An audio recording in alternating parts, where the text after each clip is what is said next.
Hey man, you know where I can find any bitches that wanna shit on a dude's chest?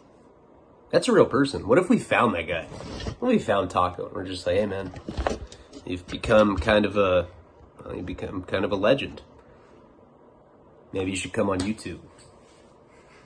What do you think he looks like now? Probably still has the grill. He probably looks like Philip Seymour Hoffman without talent. If you know what I mean. Say the weirdest shit. I think I'm ready to get back into the prison stuff. And, you know, what I'm going to start doing is I'm going to start making a schedule. And I'm going to try to stick to it, you know. I'm going to make a plan. I'm going to say I'm going to do this video, and that video. And that's going to be my first priority because that's my job. I owe that shit to you guys. It's difficult for me because I got to be feeling it. I got to be in a good mood or I just can't do it. You know? You start doing like funeral jokes. I'm like, yeah, it's kind of like a dead body. I'm like, people are like, what? I'm like, did you butt fuck? And they're like, oh, hilarious. Butt fuck anything. Get butt fucked on acid. Butt fuck my cock. I love that expression. Because you say it to like these guys in prison that don't think too quickly. You know. The overall constituents that vote for... I don't think they can vote. I don't think they have that privilege. But anyway. Hey man, butt fuck my cock. And they're like, oh, yeah. Yeah, maybe I will. Yeah, maybe I will butt fuck your cock, man. I've been down 4 months, man. Nah, I ain't like that though, man. And they like go tell their soldier, yeah, man, you know, Leone, you said that I could, butt fuck his cock. They're like, so, you're gonna let Leone butt fuck you? Oh, man, what a stinker, man. He tricked me. And, you know, there's really people like that. It's incredible. Not sure what the point is. But I do want to get in a schedule, and I promise you that I'm going to work on it. I promise that's what I want to do. Today I wasted an incredible amount of time arguing with people on Facebook. It's like my new hobby. I'm like the fucking Judge Judy of Facebook. I'm like, you want a cyber? You want a cyber BF? You know, but I mean, I spent a lot of time arguing politics, and I don't even like politics. I didn't care. I used to be a politic guy. You know? And then I went to prison, and I was like, this is whack. I just want to do drugs and get pussy. Just let the government do whatever they want. Unfortunately, that's the attitude of a lot of people. I think we do have to vote, but goddamn, the choices are just... And someone made a good point. You're kind of becoming... You got a whole thing where, like, it's based on your personality, right? So my personality is fucking so bomb, dog. It's fucking as bomb as this building, fool. Dorky sounds like, yeah, fool, it's fucking bomb, dude. It's perpendicular, dog. It's fucking bomb, fool. His fucking personality is perpendicular, dog. It's like a half Asian, half Southsider. Hey, dog. Your fucking dick looks perpendicular right now, fool. And they like learn that word. And then they say it. But it's like not applicable to whatever they're saying. Go perpendicular to yourself, bitch. And then it like kind of blows the other one's mind. They're like, oh, dog. I don't know what that fool just said, but it sounded fucking like fighting words, fool. He wants to perpendicular you, dude. It's some fucking white boy shit. It's fucking disgusting, queer.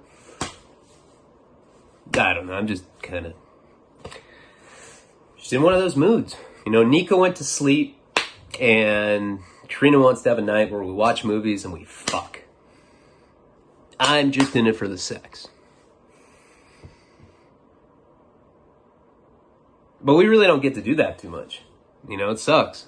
It sucks when you have a kid. I mean, I would not trade my child for anything. I love my kid. That's my life. But you kind of, you know, you got to fuck on life's terms. I think that's some AA shit. You have to fuck life on life's terms, not on your own. We can't just bone whenever we want. We used to meet at the staircase. Remember? The code word was Blanca. I'd like knock. Hey, Blanca. You know, and then like some like big hairy guy came out. He's like, yeah, what up? I'm like, oh shit. Wrong word. You know, it's one of those disposable words. I don't know. Wait, okay. That one wasn't funny, sorry. Okay, so let's really talk about like two serious things. I'm gonna try to get on the structure. I know I've been saying that, but really guys, I had to get back to this me, the manic me. The me where I don't care. When I start caring, I fuck up. Start saying stupid shit. I get all serious. Dead body humor. Not funny. Two things. First of all, I put it out there that I was looking for somebody to head the Paul Narcan Project. I'm going to explain this on a YouTube video. Hey, Carl, by the way, if there's a guy named Carl watching, we verified that you had won the painting. You're the very last person that didn't get your prize. Tedford, I guess you won 2 spray cans, so we also have to send you that. Everyone else should have that. If you didn't get it, let Joe know. Joe's on top of it. Don't ask me. I don't check messages, not because I don't want to. I'm super flattered that you guys want to connect with me, and I have like 80 text messages, mostly from drug dealers that I owe money to from like 14 years ago. But you know, I go a lot of days where I put the do not disturb on. I don't even check my shit. You know, it's not you, it's me. So Carl, get that. Now I put it out there that I wanted to have somebody run my nonprofit. Put a lot of thought into it. I would love to run the program myself. I just don't have time. I think it's a really important thing. I want to get it going. You know, I want to raise the money. You know, suck fools' dicks if I have to. Like, hey man, need $30 for my nonprofit. They're like, you know what you got to do? I'm trying to save lives, homeboy. I just don't have the time, and I think it's an important thing to do. So I put it out there, and I had asked if somebody wanted to take that position. A lot of people started sending me the resumes. I thought about it, and I was like, you know what? This is a really important thing. I have some pretty big name people that you guys don't know yet that are already committed to being ambassadors for it. Someone that I need to trust. I trust a lot of you. I've been able to connect with a lot of you on a personal level. You know who you are. But ultimately, I went with Joe. Joe's on point. You know, he takes care of you guys. If there's merch that I owe you, he makes sure that you fucking get it. If I owe you something, hit him up.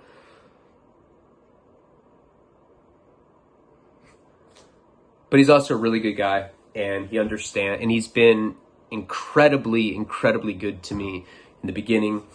Not to say that there's a bunch of you that I can say have done that for me. But he just kind of met the qualifications, and I'm like, okay, I trust him the most. Not the most, that's not what I meant. Out of all the people, I'm most aware of what his abilities are. It's not going to be trial and error. He's already done the merch stuff. I know that he has the organizational prowess that's required to do this. It's about saving lives. And I just simply can't roll the dice. That being said, we still need another 50. We need 50 people. Everybody on Patreon gets first dibs. If you're a sponsor, you have absolute first dibs. What does that mean? Of course, there's going to be things that are that will put to incentivize you, you know, to be in that position. Plus, you'll get to meet a lot of people, and possibly we can pay you. I'm going to give Joe a salary, you know, because we're going to have once we have that tax exempt status, which who knows, you know, typically it takes like 6 to 8 weeks, but with COVID, it's taking probably longer, I'd imagine. I don't know. The Secretary of State has to give you a certification that says that you're approved for your nonprofit or whatever. you're registered. Paul Narcan Project registered. So we're going to start that process of recruiting people now. If you're a sponsor, absolute first dibs. And then it'll go by tier, but we want the right people for each state, and then we'll make it worth your while. Joe and I have photographs of each other naked that we'll send you together. Me signing books, and he's naked too. Okay, sorry, it's like 10:30. The last thing, the 10 minutes and 30 seconds. I'll try to timestamp this if I remember. I know a lot of you are like, can you not do the introduction? Da, da, da. I'm sorry, you don't sound like that. That's me. I'm the bitch. I'm sorry. I'll dance now. Okay, so this is the last thing that I'll say. I'm done with my second album. Second album is Mike Virgin. It's my definitive version of it. It's the best version of it. You guys are probably like, I've already heard this story. I don't give a fuck. It's your best story, but you're a bitch. I am. There's a surprise on that album. Okay? There's a surprise on that album. If you do buy it, it's not going to be as expensive as Drug Stories, and I can't. Drug Stories is a whole different thing. I'm doing a second one. I've been working on that, but this new one, it's just called Mike Virgin. It has a surprise on it. Now, this is going to be a very cheap album that you can own, same way that Drug Stories was available for bootleg. This one might hit the real platforms because I'm having complications because Johnny Depp's on that one, and they don't believe me. They're like, you need to send Johnny Depp's driver's license or have him DM us. Can you imagine? I'm like, hey man, no, you gotta DM the distributors and tell them that you're really on my album. I mean, yeah, he's cool and he's my friend, but I don't got it like that with him. I can't just like have him do, hey man, can you send me a photocopy of your ID? It's not like that. I don't even know if he has one. You know, it's probably like his management takes care of that shit. Jesus, now we're 12 minutes into it. I'm definitely going to timestamp it, I promise.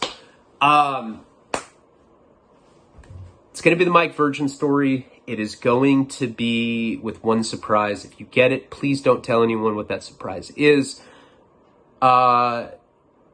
It's mostly just to support me in the efforts. Instead of doing raffles, let's just try to do that. I'm going to use some of those proceeds for myself, but I'm definitely going to use some of them to keep the Narcan thing going, and then eventually we'll do like a bigger fundraiser. We're getting up to 13 minutes. With that tax exempt status, we can do like online Zoom poker legally and like shit like that, like cool stuff. Have events, you know, get male strippers. All right, let's get into the story. So, due to the fact that Nico is sleeping and that I want to have sex with my hot chick, I'm going to try to cut this one short. But this is the good news. I'm ready to do more prison shit, and I promise, absolutely promise, I'm going to try to do it tonight. And if I don't, I'm going to do it right when I wake up. We're going to go right back to prison, and once I get back on all that shit, I'll be back. I promise I'll be back. But let's get to this one. This is going to be about Burning Man. 13 minutes and 26 seconds. It's absurd. I can do at least a 30-minute story. I'll be happy. So I told you the chronology kind of wrong. Paul and I had a falling out when he stole heroin from me and I stole his kitten, Kylie. And that was it. I didn't talk to Paul again for many, many years until he got in Alcoholics Anonymous, started doing his amends, made amends to me while I was in prison, wrote me a letter, and it was the first time that we'd ever talked when he was sober. Amazingly good friend to me. You just don't get friends like that much. He was just really good to me. You know, he'd always write me, he'd send me pictures, money. He cared about me. You know, a lot of people say that, but then you're in prison and you're like, oh, I don't get anything back from it from writing him, so I'm not going to do it. Let's do meth and have sex. I'm talking like they're fucking Gardner. Gardner's like, okay, let's go. So I told the chronology wrong. I don't know why. I've been super healthy my whole life. I wonder why my memory's fucked up. That's odd.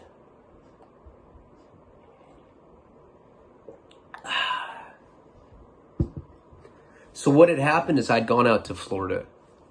Please, I'm not reading the comments, so someone that has my phone number, a sponsor, remind me if I ever told the Florida story. The Florida story where I ended up getting burnt, where I went out there to try to get the mushrooms, and I ended up getting burned, and then I got revenge on him with my friend Josh, who I was in jail in Florida with. If anybody remembers that story, I mean, that's its own story. I can make a fucking hour-long video about that probably. But that's not the point of this one. The point of this is that I messed the chronology up, and I had gone to Florida with the hopes of getting mushrooms to grind up, put in brownies, send back, trade at Burning Man, because it's a barter system from what I'd been told. I didn't know shit about Burning Man. You know, at that time, I was going to a lot of music festivals. I was going to like 10,000 Lakes in Minnesota. I was going to Coachella, Rainbow Gathering, Reggae by the River, Buttfuck Conga Line, the movie. Right here. And Burning Man was like considered like the end all be all festival at that time. Like that was I think to this day, I mean, it's got like a lot more trendy, you know, you'll have people like, you know, like really preppy celebrities going there. You know what I mean? Like Channing Tatum's like, yeah, I can't shoot this week, guys. I'm going to Burning Man. They're like, far out, Channing. Have fun, bruh. He like goes to the tie-dye shirt. He's like, I'm here to smoke grass. And everyone's like, shut the fuck up, Channing Tatum. Fucking hot tan fuck. Okay, so Jeff was originally supposed to go with me to the festival, and I put the gun in his mouth.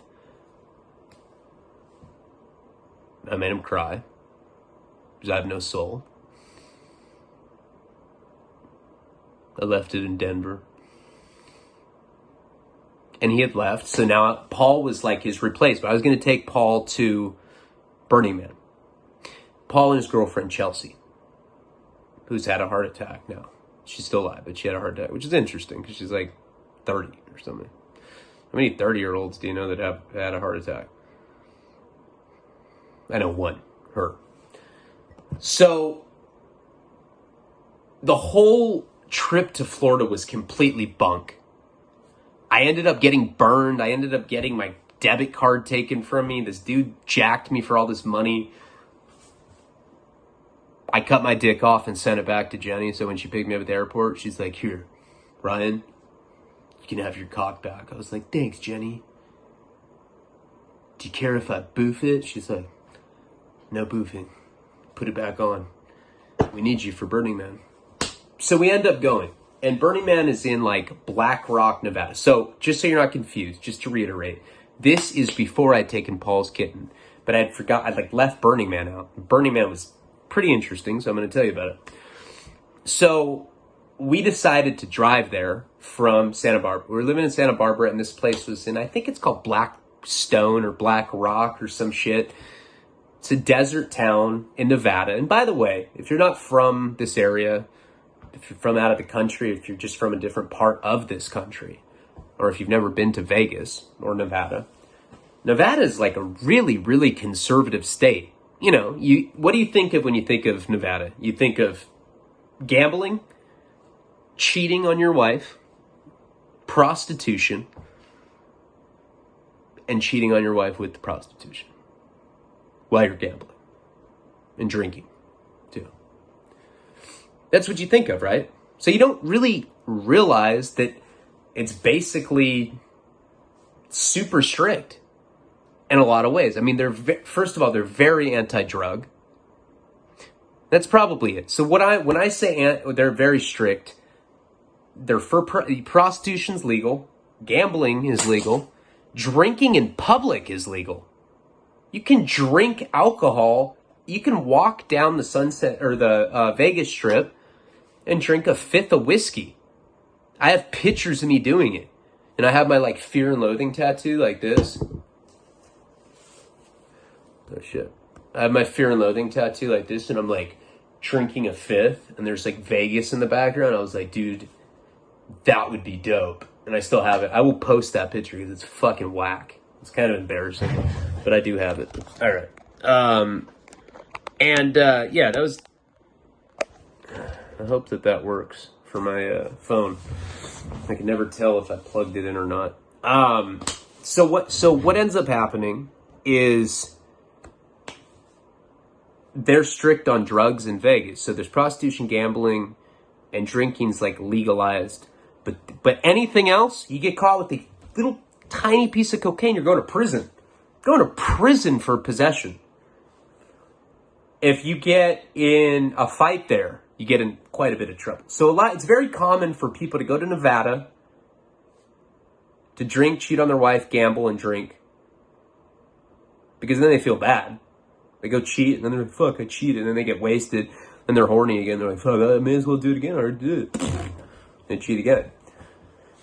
It's very common for guys like that to go out to Vegas, get some cocaine or whatever, and get caught, and then they go to prison, and, well, they get out and they're a lot quieter than they were before. What happened to their personality? I don't know. Maybe they were victimized. It's just like, hey, do you want to, you want to go see the new Quentin Tarantino movie? Okay. Like, why are you talking like Eeyore from Winnie the Pooh?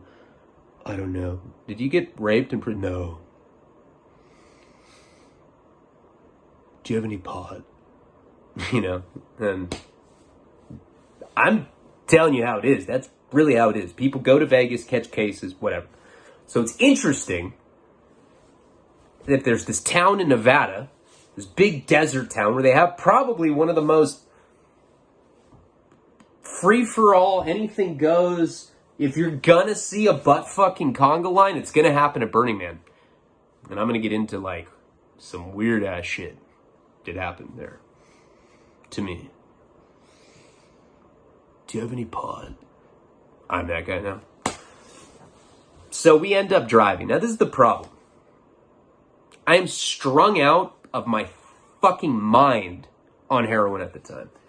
I don't remember how big my habit was, but it was the kind of thing where I shot up every 30 minutes, probably. Which is you don't need to do that. It just got ridiculous. I was showing off at that point. I was nodding out, and I was like, dude, I'm gonna do more just so you know I'm hardcore. There's nobody in the room with me. I'm like, how hardcore am I, Ryan? Super hardcore, Ryan. Mandy's there. She's like, you're a bitch. I'm like, shut up, Mandy. Go back to solitary. Fucking invisible whore. So I'm strung out. I'm selling Molly. I'm selling mushrooms. No mushrooms. I didn't have any at that time, because that's the point that's why I went to Florida. I had Molly.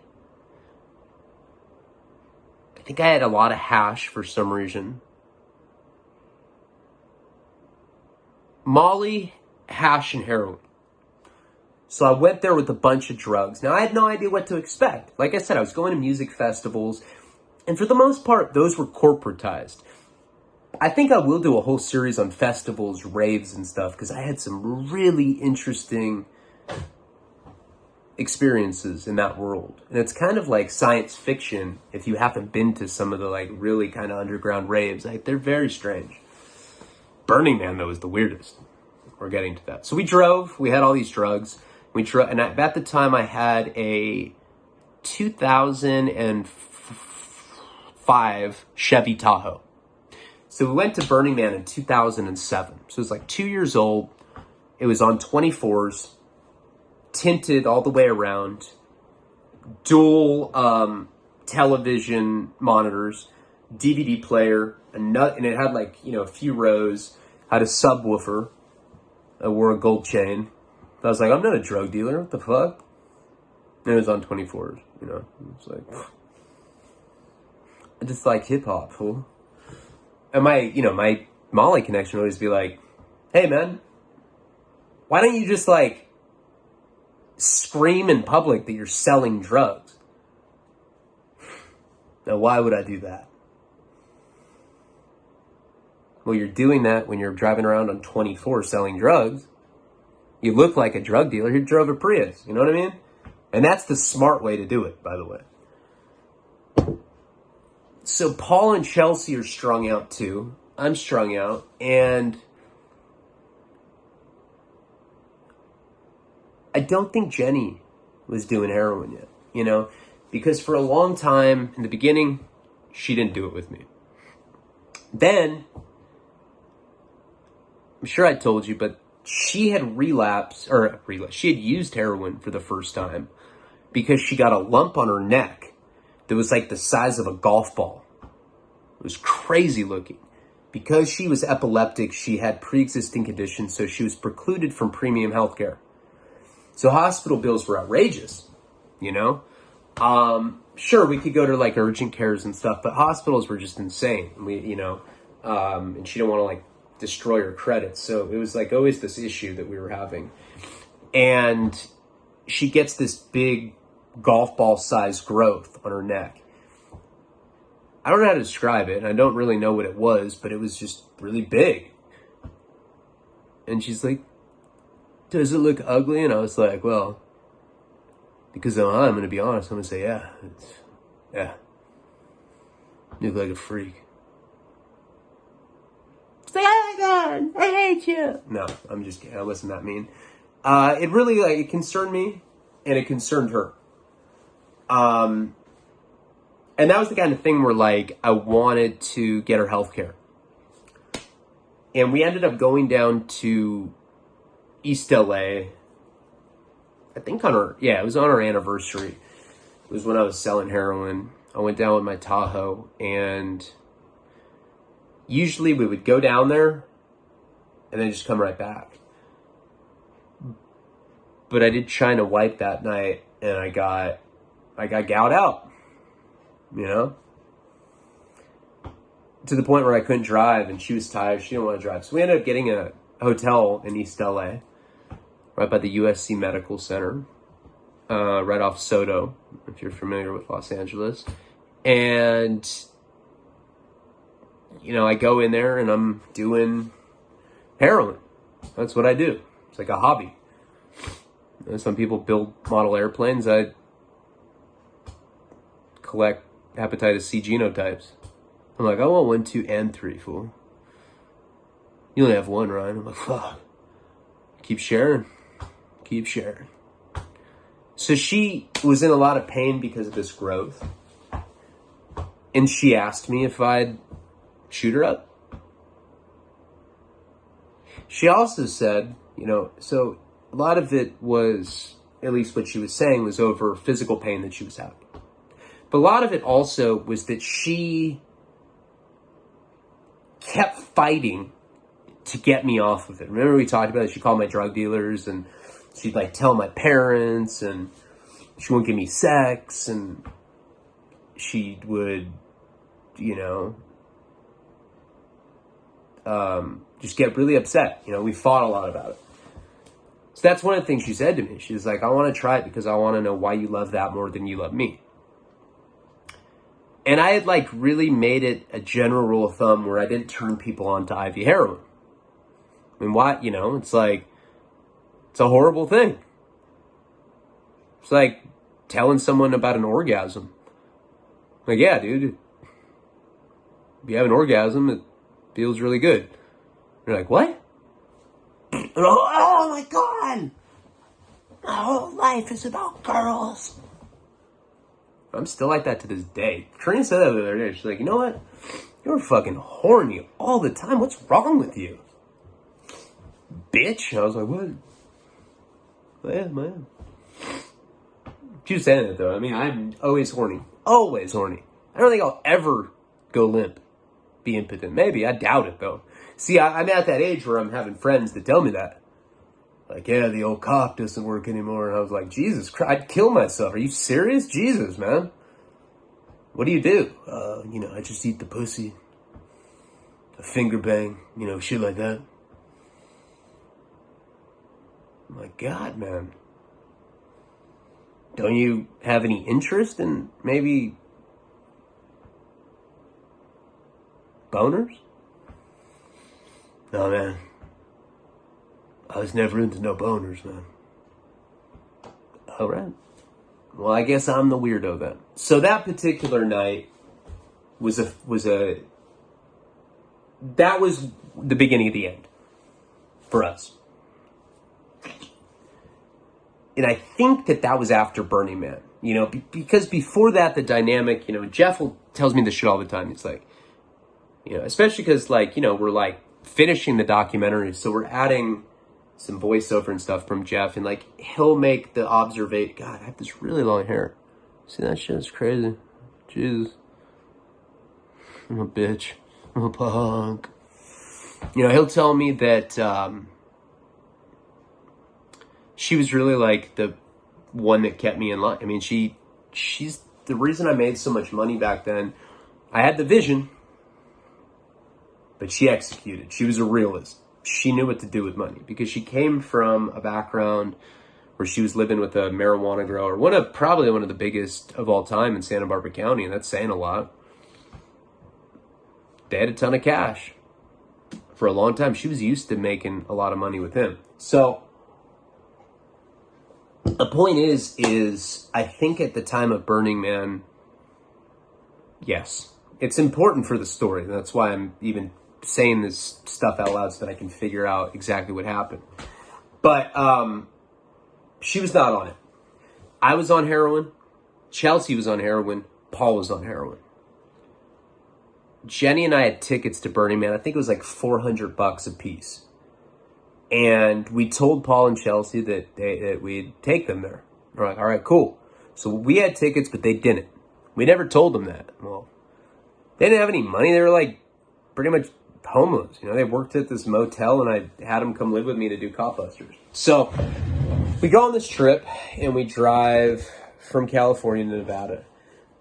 It's not on the side where Las Vegas is, like by LA. So where I am now in LA, I'm pretty close to Vegas. I think I can get there in, you know, a few hours, 4 or 5 hours or whatever. This is on Northern California. So this is like, I don't know, maybe like a 10-hour car ride, I want to say. Something pretty crazy like that. I think you go, if I don't remember, it was a long time ago. I think you go in through Lake Tahoe. People are like, who gives a fuck? Huh? What are you doing? Geography, dude? Start a geography channel? Hey guys, today we're going to learn about the road maps of California. It shows like a little cartoon atlas. This is Los Angeles. Okay, I'm sorry. So we drove, and I remember it was like a straight shot. Like we went from Santa Barbara up the coast, and we get into Nevada at night. When we get there, when we start getting closer, you start seeing festival types. You know, you're seeing like bald dudes wearing tutus and shit. They're like, hey, what up, fool? Plur. And you're like, yeah, plur. You hear like another guy be like, yeah, hoping to dress up like a panda and fuck something. You ever been butt fucked by a panda? And his buddy's like, you know it. Indonesia. And they're like, ha ha ha. I'm like, it's like these weird inside jokes. You're like, what the fuck are these guys talking about? And then there's the girls with the dyed hair. And you're seeing RVs, and there's like bikes everywhere. This is not when we're at Burning Man. This is just we're in the surrounding area, like at the gas station. Like Burning Man is in a desolate location. Way out in the desert. So this is like the last of the civilization. This is like, you know, you'll see people getting gas, and like, you know, you see people stocking up on Slim Jims. That's what I was doing. I was like, I need 20 Slim Jims. I got to snap into one every day, in case I start feeling a little weak. You know, anyway. Slim Jim jokes so played out with me, you know. So I remember being at this gas station. We really were stocking up on food, and we're running into these festival types. And I was such a piece of shit. I'm like, hey, Paul. So we're you know, probably about an hour away from the festival, buddy. 40 minutes, whatever it was. How you gonna pay for it, my man? He's like, what do you mean? I'm like, well, it costs $400. I'm just curious how you're going to pay for it. And you guys are probably like, why were you treating one of your best friends like that? Because he wasn't one of my best friends like that. Back then, I didn't even really like the guy that much. I thought that he was talented. I thought he was a good video editor. I thought he was a good filmographer. And I thought that he was going to help me with my dreams. I liked him in theory, but it's kind of like when you're a kid and you really like someone at school. Like, they're like your homie, right? You're like, man, that guy's cool as fuck. You know, he comes by and says, hey, man. Oh, shit. I had an extra Raphael Ninja Turtle action figure, and I just thought that you might want it. You're like, damn, dude, really? Raphael? Dude, you're... Fuck yeah, dude. Yeah, you can just have this action figure. You're like, man, this dude's the shit. And then, you know, he comes and sleeps over one night, and you guys go TP someone's house. Remember doing that? We were evil little fucks, though. We'd ham people's car, throw a slice of bologna on it, and, like, they'd have to peel it and paint would come off. We were fucked up. No, we did some crazy weird shit. Egg people's houses. Sometimes we'd kill people. No, I'm just kidding. We didn't do that. But then, like, if there's a 3-day weekend, they hang out, like, you know, 2-3 days, and you're just over them. You want them to leave. Like, you argue about everything. You argue just for the sake of arguing. Like, you're not even a person. You're like, what do you mean I'm not a person? If I'm not a person, how am I talking to you then? A person couldn't talk to you. I'm like, because a person says a lot more than you would. You're not even a person that talks a lot. And, well, I thought you said I wasn't a person. Well, you are fucking a person, bitch. And then you, like, go and you're like, Mom, Bobby took your necklace. And she's like, what? I'm calling Bobby's parents. And then he, like, he gets busted. He gets, like, lashings. Comes to school, like, in, like, ace bandages and shit. Okay, sorry. But you know what I'm saying? Like, Paul was, and I had that kind of relationship back then. Like, in theory, I liked him. I had, like, euphoric recall with him. You know, I would think about all the fun we would have. And then I'd be with him and I'd start to resent him. I don't know why. I'd just get on my nerves. Because he was a junkie. That shouldn't have bothered me. I was the biggest junkie ever. But, like, I thought I was on some high horse because I was hustling and because I had the money and I had the drugs and I always had to carry everyone. So I became kind of like a Republican drug dealer. You know, I was like, no. My money, my dope. You should die because you don't have anything. Hey, look, I don't like Democrats or Republicans. That's just a simple joke. I'm not siding with any political affiliation. So Paul's like, well, what do you mean? You told me that you were taking me to Burning Man. I was like, well, what did you think that meant? That I was going to pay for a ticket? I had this, like, almost like evil glee. And he's like, well, what are we going to do? I'm like, I don't know, man. You're 2 years older than me, Paul. You're going to have to figure that out. And he's just like, dude, you're such a piece of shit. What the fuck? I was always such a scumbag like that to him for a long, long time until, you know, we connected. He helped me get sober while I was in prison. And then we formed like a really tight brotherhood after that. So now him and Chelsea are kind of like tripping that we're not paying for the tickets because that's what they thought we were doing. I knew all along. I was like telling Jenny, I was like, watch. We're going to get to Burning Man. We'll tell them we're not going to pay for the ticket. And Jenny's just like nursing the lump on her neck with like ice. I don't know whatever happened with that lump. I don't think it ever went away. I think it just stayed. You know, she had this big like ball, like the kind of girl you'd see on the subway and you just would look at. You know, you just can't stop looking. You don't even care if they like catch you staring. You're just like, damn, that's crazy. Look at that thing on her neck, man. Remember that from Cheech and Chong? So we end up getting to Burning Man. It's like the sun's just coming up. You know, it's ow shit. It's dawn. You know, is that dusk or dawn? Dawn. The morning. You know, the sky's like a lighter blue. We get there and there's like this big line of cars. I'm like, hey, Paul, we're here. What are you going to do? And he's like, oh, fuck. I'm going to go find money. And he like jumped out of my Tahoe. Now, he went around He talked to people, and Paul was great at this. He comes back, he's like, I got 2 tickets, let's go. I don't know. Somehow he like talked to someone that had extra tickets or whatever, and it wasn't a big deal. But God, what a piece of shit thing of me. Like, I was like, I actually like got enjoyment with the fact that he'd have to figure it out. And it's like painful to admit that now that he's passed away.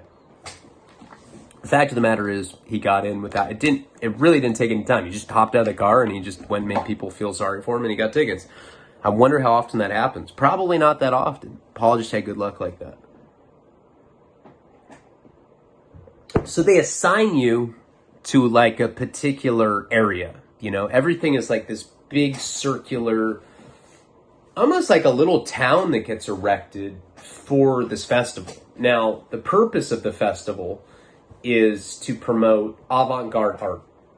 What I mean by that is like, they have a lot of really, really cool stuff. You know, they have like these big sculptures. There's a lot of naked people that do like body art. There's tattooing, any medium. It's not as heavy on live music performance, but there's some of that. You know, it's more acoustic stuff, and it's just like a very diverse group of art and artists. So we're driving through, you know, going to like our little location. I remember the first thing that we saw was an elderly couple sitting on a lawn chair fucking.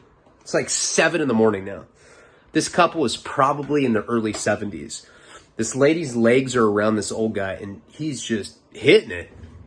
I mean, I'm like, you know, he's like making eye contact with me. He's wearing I remember he's wearing glasses, and they were like kind of like crooked on his face, and she was just like kind of like pulling his hair, and you know, it's probably like their fantasy their whole life. They're probably just these like, you know, probably like in the you know, labor union. She was probably like a 3rd grade teacher, and they're like, man, I've always wanted to fuck in front of a bunch of random people. Let's go do it at Burning Man. You know, because a big element of that festival is that kind of stuff. Like almost like unfulfilled fantasies can come true there, because it's like this lawless place. I mean, you know, not dark shit. There's not like pedophilia and shit going on there, or like bestiality, but you know, there's like that kind of stuff, you know. Sure that, hold on.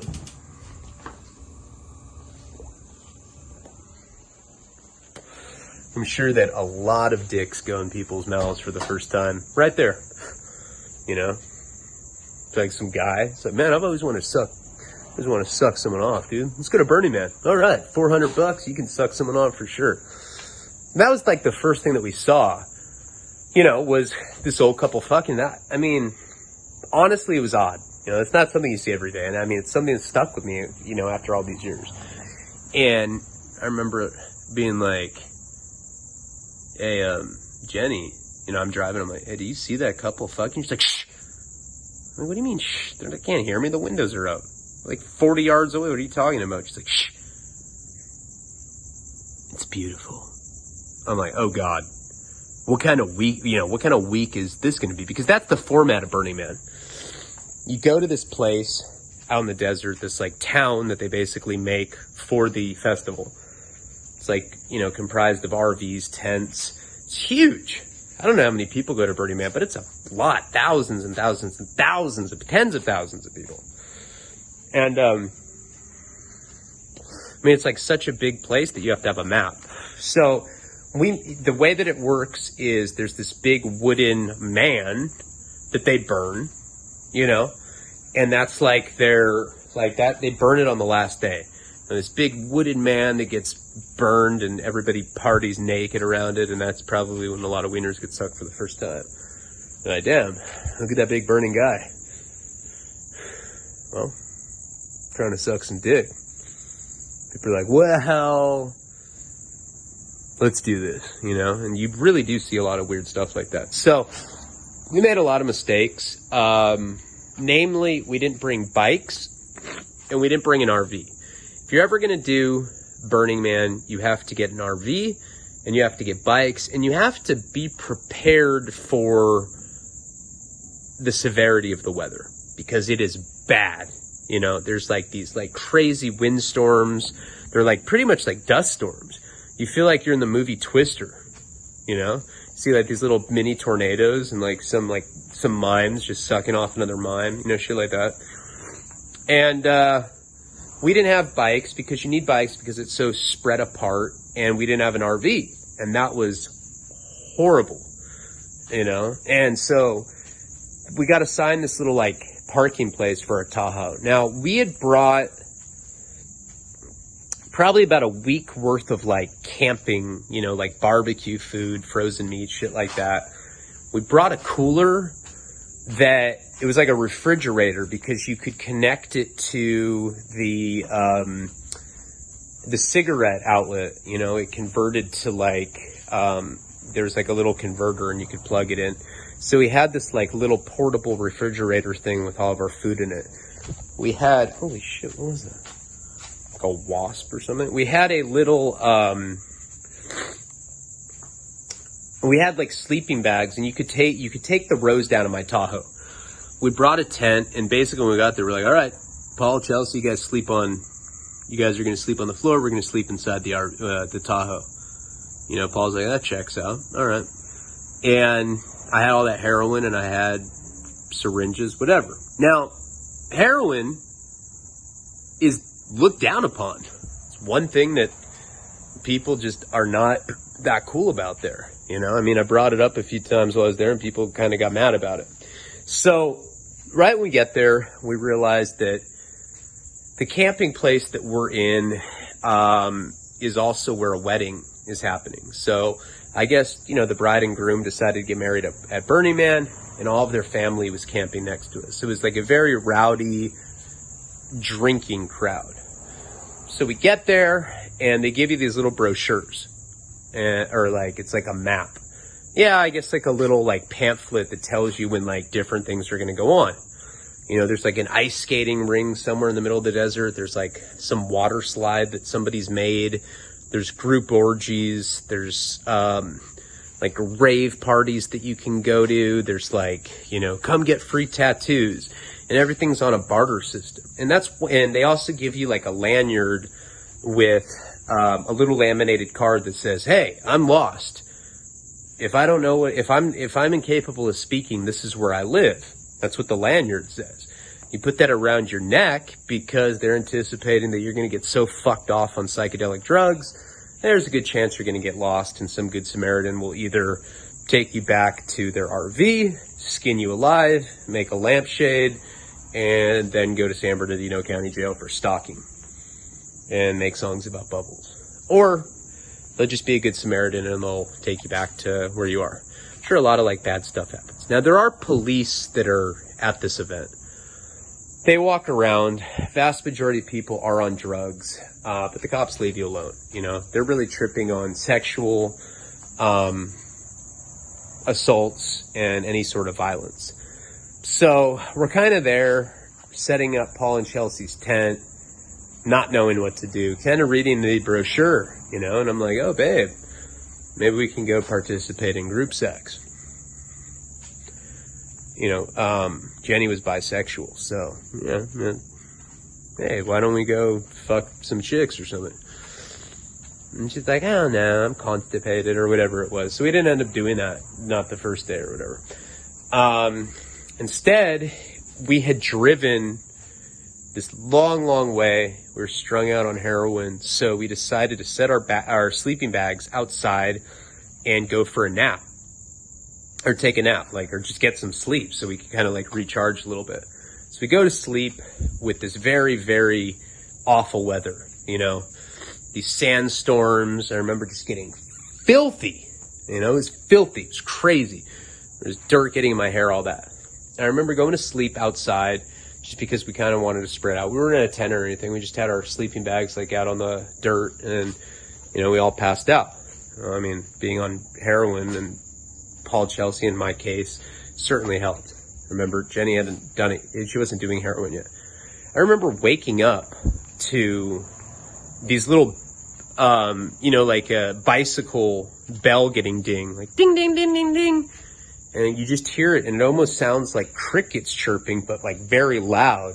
And there's so many of them. Just this like reverberating sound of bicycle bells going off. You know, it almost sounded like an alarm clock ringing, like an old school alarm clock, but it just kept going and going. It's like this continuous ringing. And we look, and there's probably about 3,000 people naked riding bicycles. And like, yeah, they have like margarita beads on, and you know, like there's like some fat guy and he has a boner and he's just like, hey guys, he's like waving. We're like, what in the fuck? And Paul's just like, it's like, where did you take us, man? I was like, man, this is weird. I mean, we'd seen the old people fucking, and then we saw this like big group of, naked bicyclists. And that was kind of like what our introduction to Burning Man was.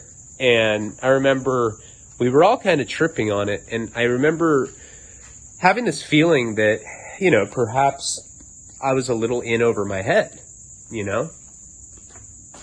Maybe this was like, it just seemed like no matter what, some really wild shit was going to go down. And it absolutely did. So we went to sleep. And we were all exhausted. And I wake up. Chelsea's there. Jenny's there. Paul's gone. Nobody knows where Paul went. He just disappeared. It's nighttime now. We woke up like way later. And they were playing Fear and Loathing on Las Vegas on this IMAX size screen out in the middle of the desert. It's awesome. It was just amazing to see that movie on such a big screen out in the middle of nowhere. Chelsea was really worried about Paul. She's like, do you guys know where he is? I'm like, no. I don't know. He didn't tell me anything. And she's like, oh my God. He's probably went off somewhere to drink. I was like, well, probably. But Chelsea, aren't you more concerned about the fact there's orgies going on? She's like, no. I don't want him to drink. When he drinks, he gets in fights. I don't want him to get arrested. I was like, well, that's a valid concern. So it became this thing where we start looking for Paul. Now, this is in a place where we don't know anybody. We don't know how this thing works. We know nothing about it. It's nighttime. There's a lot of glow sticks. There's a lot of just like really weird stuff, like people in like clown masks for real, like come up to you and be like, you're like, oh, hey. A bunch of tacos. Like, hey, man, you going to the 9:30 shit thing? No, Taco, we're not. And we kind of, I guess it was good that Paul was lost like that because we kind of had an excuse to go explore. So we're walking around and we're just experiencing this for the first time. And it's not like we're just walking around looking at everything. We're actually doing things. For instance, like we come up to this like yurt, which is like a huge tent. And it's a maze of blacklight posters. But it goes on for a long time. It was so weird. There were mirrors everywhere. So it kind of had like a funhouse effect. We weren't on anything except for I was on heroin. Chelsea was on heroin. I think we were probably like smoking weed or something. We weren't on any psychedelics or anything. Even so, going through this maze was odd, And you'll like see some midget naked, just like running, like eating an apple. He's like, and you feel like you're in, I don't know, in a weird way, it feels like you've died. And it's kind of what heaven feels like. That's your version of heaven, a fucking midget eating an apple naked, you fucking weirdo. Yeah, I guess. It was more just the vibe, everybody was happy and everybody was free. So we're in this blacklight maze, and I remember checking that out. There's a lot of high-end art, so we're checking out the art. Chelsea's getting more and more concerned that Paul has disappeared. She's not really able to enjoy herself. And this is a long time ago, so I'm not remembering all the details, exactly how they went down. But I remember we spent that night kind of like seeing the different attractions. When I say attractions, these are all people every year go to Burning Man and they're like, hey, I'm going to do my maze thing again. These there's no, the people that put on Burning Man aren't creating these things. These are the people that go to Burning Man. They all like have things that they do every year, and it's kind of like their thing. They've been doing the maze thing for 30 years, and they've been doing it for like 10 years. They've been doing the Fear and Loathing thing for 5 years. It's like tradition stuff. And And like, you see that a lot of people know each other, but see, the vibe there is that everybody's just very like understanding, cool. It's about peace, love, unity, respect. Doing really perverted stuff, which we're getting into. So that night's kind of a blur for me, but what I do remember is that we stayed up all night walking around, and the sun came up. It was very early in the morning, and we'd gone back to the, to the car. I mean, we'd probably walked like 4 miles, each way. It was very confusing, and, you'd come up to these like big, like rows of porta potties. There's like 1,000 porta potties. Smelled like straight shit. I like fit in the most there. I was like, I gotta go to the bathroom. I didn't even have to go. I just like was in there. I was like, smells like home. And then so we went back to the Tahoe.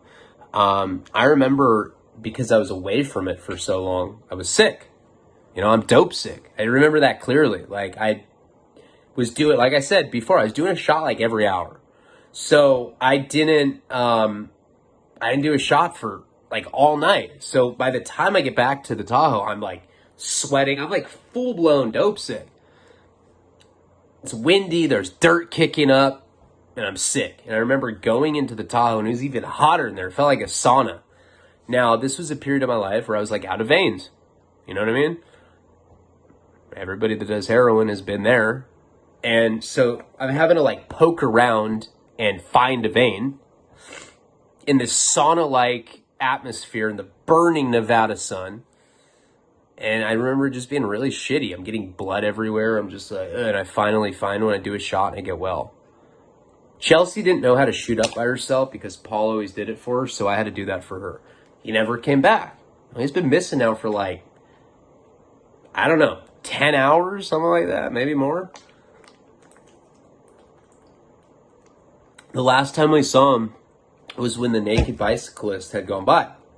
So we decided to go on a reconnaissance mission again, try to find him. We asked some of the people that were having the wedding, because we had introduced ourselves to them. Hey, I'm Ryan from Santa Barbara. I think they were from Seattle, I want to say. I don't really remember. It was a long time ago. I'm just making up Seattle. But no, I really do think that's where they were from. And so I remember we go, and there's this booth, and it just says free cigarettes. I'm like, well, that sounds cool. We go up, and, it's somebody. This is like someone's whole life. They're like an accountant from Berkeley, but they go to Burning Man every year to give out free cigarettes. It's an odd choice. That's what they do, and so you get a pack of cigarettes, but you have to listen to like the fucking history of this booth. He's like, well, it started in 2002 after I went through a rather icky divorce, and well, I came to Burning Man and I got my cock sucked by a Cocker Spaniel. See? And now I give away free cigarettes, see? And you can have one for free. There you go. And I remember they were like some weird ass cigarettes. I don't remember what they were, but like shit that you wouldn't like see in America. It was like, like Asian calligraphy on it or something. And I was in China, I was in Japan, I was in Taiwan. So yeah, that's probably where I was from. I think it did have Asian hieroglyphics, Asian characters or whatever on it. So I got a free pack of cigarettes. After I got the cigarettes, we walk up and there's like a barbecue, and these people are giving away free hamburgers and hot dogs. Now, everywhere you go, just to kind of illustrate what this place looked like, there's barbecues going on, there's people drinking, there's kegs, there's little parties. It's just like thousands of people doing different little get-together things. Lots of RVs, lots of people on bikes, lots of people naked. We end up going to this barbecue after we got the free pack of cigarettes, and I strike up a conversation with someone. He's like, hey guys, I have some LSD. I'm looking to trade it for other drugs, preferably something hard. a narcotic. I'm really into opium. I smoke opium. I'm not a junkie, but I smoke opium. Do you have any opium? I was like, I have black tar heroin. He's like, let's trade. I was like, okay. And remember, heroin's looked down on. That was like the one ally that I met. So he gives me a micro dot. It's like this little teeny, like, circular, kind of looks like a dot candy, or, you know, it's like the little, I don't even know what it is. Someone probably knows what that is. I don't even know what it was, but it's like a white piece of paper, and there's like this little, like, dot of a candy. And asked, I was like, well, how much is it? He's like, does it really matter? I was like, no, not really. I was like, is it strong? He's like, of course it is, brother. Thank you for the opium. I was like, okay. So I eat it. I asked Chelsea and Jenny if they want to do it. They don't want to do it. You know, and I'm like, come on, guys. Don't be squares, you know? Everybody's doing it. Finally, they're like, okay. And I was like, can I get a hit for each one of them? He's like, you betcha. You betcha. And now you're meeting a lot of people there with these weird idiosyncrasies.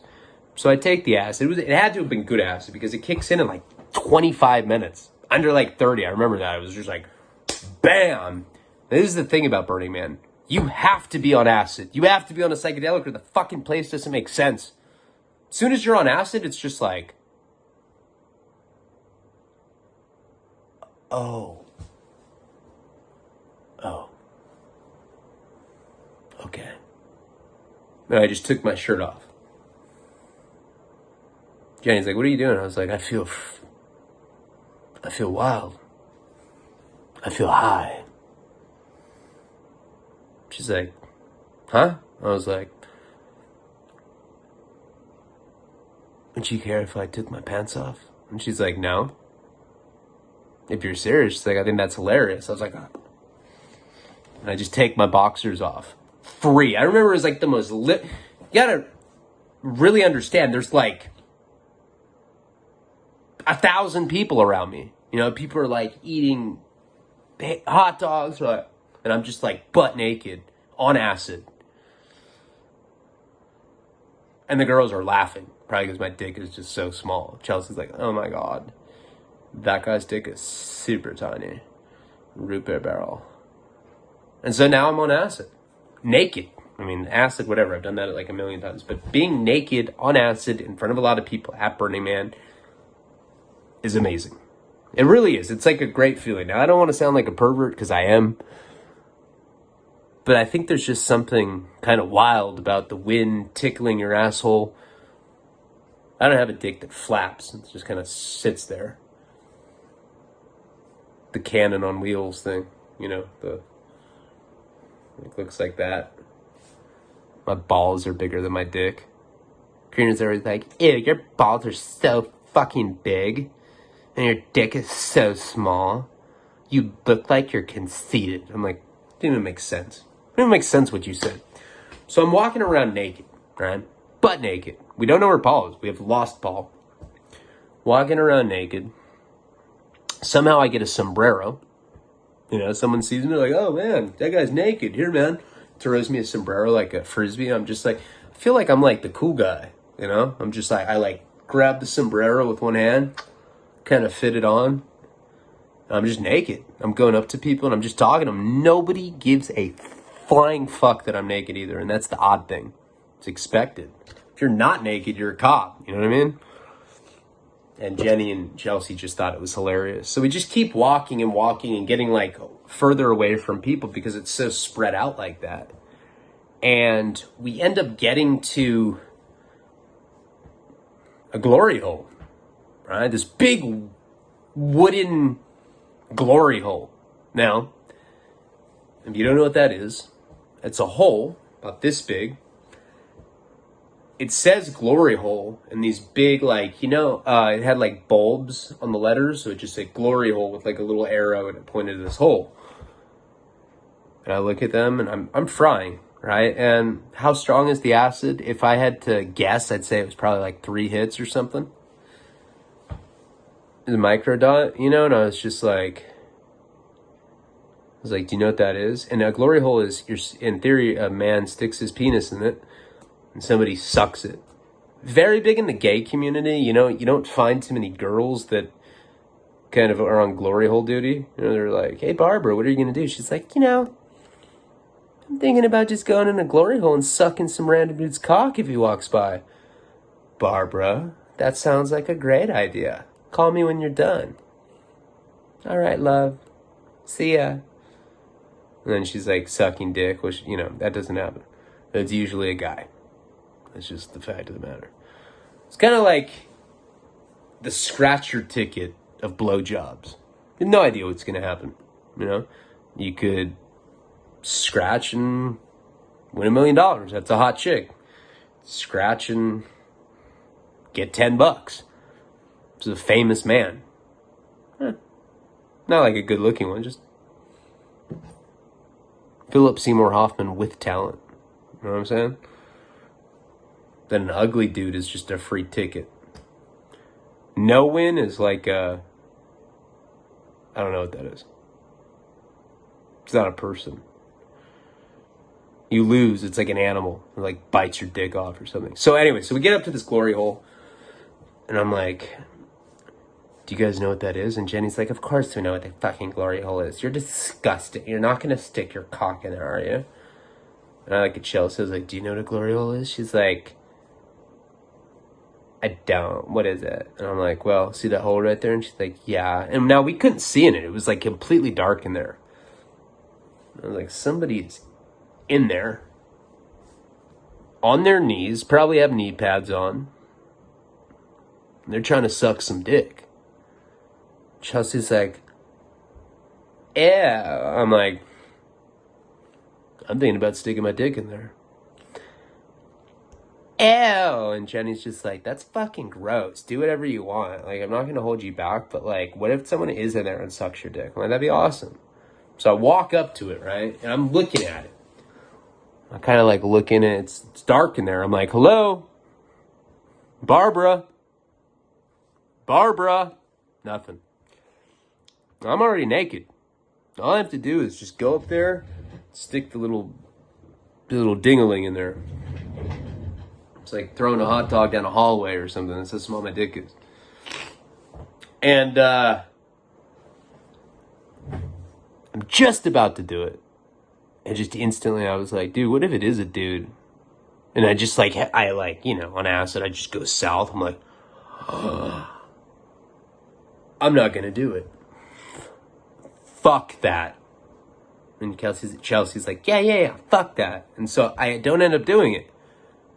We go, okay, so there's this other, they do like henna tattoos right across. So there's like this random glory hole just in the middle of the desert, and it has like a, kind of like a opaque, phone booth looking thing attached to it. And that's where someone supposedly is in. We didn't even know if someone was in there or not. So Chelsea goes and she's getting like, a little flower thing done on her cheek and the henna tattoo. We're all frying on acid, by the way, And while we're there, we're kind of just like chilling, and the person that's doing the henna tattoos makes us like some, I don't remember, like a margarita or something like that. It wasn't a margarita, it was it doesn't matter. I think it was, pina colada. So we're drinking these pina coladas, right? And this lady that's doing the henna tattoos, I don't know, she's like, some new age chick. She's talking about yoga and she's doing henna tattoos. We're sitting there and we see this black dude with like a beard. He looks like Mr. T kind of, but definitely the gay version. I don't know if there's a straight version of Mr. T. So he walks up to the glory hole. I swear this is true. Walks up to the glory hole, puts his hands on his head and just he's naked, and he sticks his dick in the glory hole and he's just like humping it. I'm like, Chelsea, look, there is someone in there, right? And so he ends up getting his dick sucked. We are kind of like not trying to watch it, but it's kind of like a train wreck where you're kind of like, damn, this is kind of interesting. Let's watch this shit. When you start beating off, and then everyone's like, hey, not here, man, not here.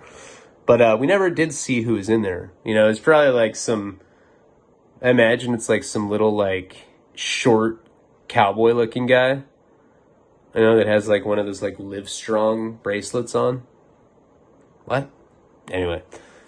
Oh God. I'm way over the time limit for this video because I gotta go hang out with Karina. But so I guess I'll do Burning Man in 2 videos because we're only on like the first day. I did a whole week of this shit, and we definitely did some weird ass shit there. But you know, it was all good. Nothing you wouldn't do. Love you guys. Palabra.